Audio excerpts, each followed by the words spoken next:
আজ শেয়ার করব সজনে ডাঁটা ও আলু দিয়ে দুর্দান্ত স্বাদের একটা রেসিপি, যেটা নাকি বাচ্চা থেকে বড় সকলেই চেটেপুটে খেয়ে নেবে গরম গরম ভাতের সাথে। নমস্কার বন্ধুরা, শ্বশুর বৌমা রান্নাঘর অ্যান্ড ব্লগ চ্যানেলে সকলকে স্বাগত।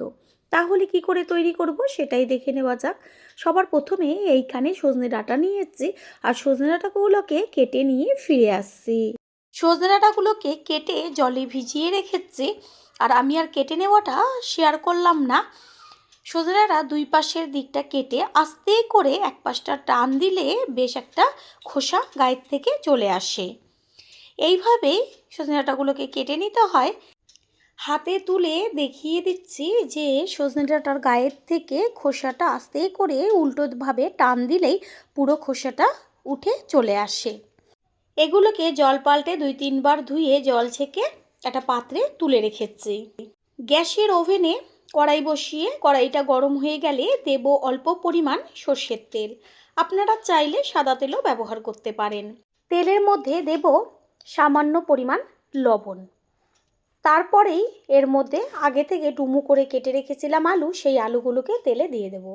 লবণটা দেওয়ার কারণ হচ্ছে এই যে এখন আলুটা দেওয়া হলো তেলে, তাহলে তেলটা চারদিকে ছিটবে। লবণটা দেওয়ার কারণে তেল আর চারদিকে ছিটবে না। ভালো করে তেলের সাথে নেড়েচেড়ে মিশিয়ে নেব। আলুর মধ্যে কালারের জন্য দিয়ে দেব ছোটো চামচের হাফ চা চামচ পরিমাণ হলুদ গুঁড়ো। হলুদটাকে মিশিয়ে নিয়ে আলুটাকে বেশ ভালো করে ভাজতে হবে। সজনে ডাঁটার মধ্যে থাকে অনেক গুণাগুণ, সেটা সকলেই কম বেশি জেনে থাকবেন। সেই কারণে বাচ্চা থেকে বড় সকলেরই সজনে ডাঁটাটা ঋতু চেঞ্জের সাথে সাথে বসন্তকালে প্রচুর পরিমাণে খাওয়া দরকার। এমনভাবে রান্নাটা করব যেন সকলেই চেটেপুটে খেয়ে নেয়। আলু 40% মতন ভেজে নিয়েছি। এরপরে দিয়ে দিচ্ছি সজনে ডাঁটা। এবার সজনে ডাঁটা আলুর সাথে ভাজা হতে থাকবে, গ্যাসের ফ্লেম লো টু মিডিয়ামে রেখে।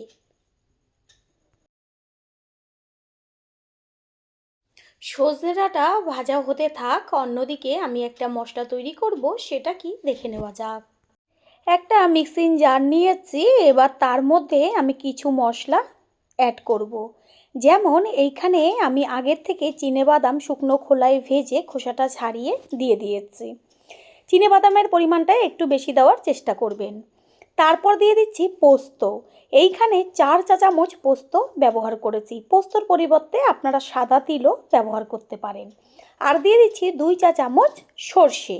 এগুলোকে জল ছাড়াই পেস্ট করে নিয়েছি। চামচ দিয়ে তুলে দেখিয়ে দিচ্ছি যে জল ছাড়া আগে পেস্ট করলে কত সুন্দরভাবে পেস্ট হয়ে যায়। যেহেতু পোস্ত রয়েছে, সেই কারণে প্রথমেই যদি জল দেওয়া হয় তাহলে পেস্ট হতে অনেকটা সময় লাগে।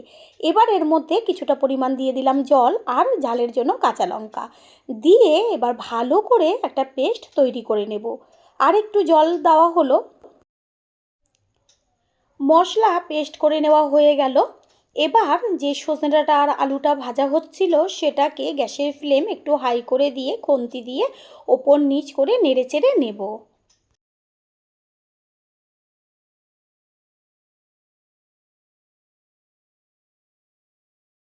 সজনে ডাঁটা আর আলু খুব সুন্দরভাবে ভাজা হয়ে গেছে।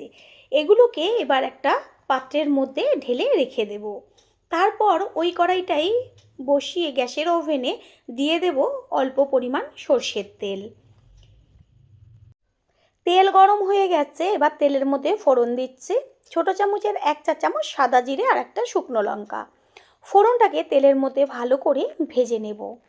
ফোড়নের থেকে যখন সুন্দর একটা গন্ধ বেরোবে, দেব গ্যাসের ফ্লেম লোতে রেখে ছোট ছোট করে কেটে নেওয়া টমেটো। এইখানে আমি বড় সাইজের একটা টমেটো ব্যবহার করেছি। টমেটোটা তাড়াতাড়ি মজে আসার জন্য এর মধ্যে ব্যবহার করব হাফ চা চামচ লবণ। লবণটা দেওয়ার সাথে সাথেই টমেটোটা একদম তেলে সুন্দরভাবে মজে যাবে। টমেটো তেলের মধ্যে মজে গেছে। খুন্তি দিয়ে একটু টমেটোটাকে মেল্ট করে দিচ্ছি।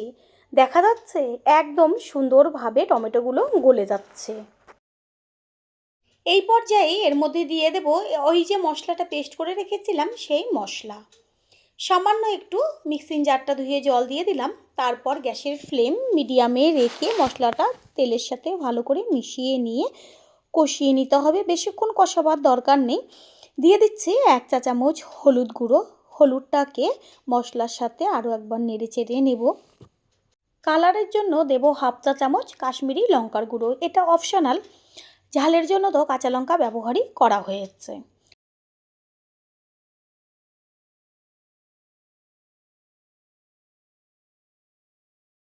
তিন থেকে 4 মিনিটের মধ্যেই দেখবেন মশলার ওপরে বেশ হালকা তেল ছাড়ছে।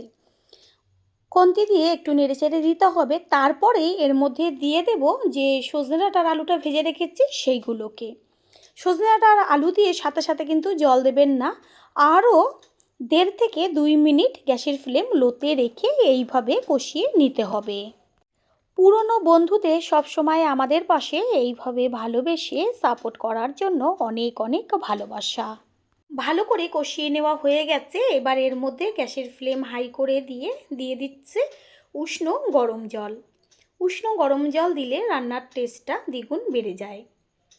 ঝোল টকবক করে ফুটতে শুরু করেছে। এবার একটা ঢাকনা চাপা দিয়ে দেব ভালো মতন তাড়াতাড়ি সিদ্ধ হবার জন্য। 3 থেকে 4 মিনিট বাদে কড়াইয়ে ঢাকনাটা সরিয়ে গ্যাসের ফ্লেম হাই করে দিয়ে একটু ওপর নিচ করে নেড়েচেড়ে দেব। চেক করে নেব লবণ ঠিকঠাক আছে কি না। লবণের প্রয়োজন, সেই কারণে এর মধ্যে দিয়ে দিচ্ছি 1 চা চামচ পরিমাণ লবণ। লবণটা মিশিয়ে নিয়ে আবারও ঢাকনাটা চাপা দিয়ে দেব সম্পূর্ণটা হবার জন্য।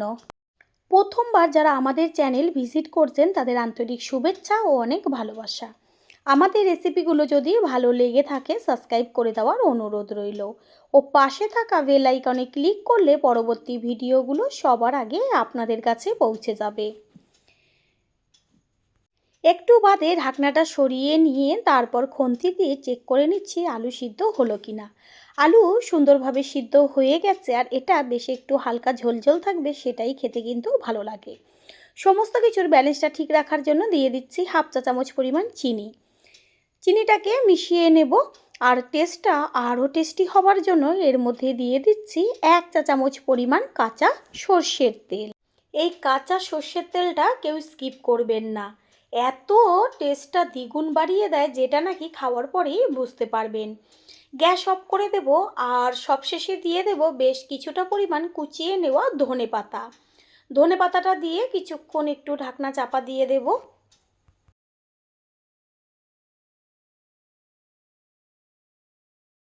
একটু বাদে ফিরে এসে সম্পূর্ণ লুকটা দেখিয়ে দিচ্ছি। এবার এটা একটা পাত্রে তুলে দেব।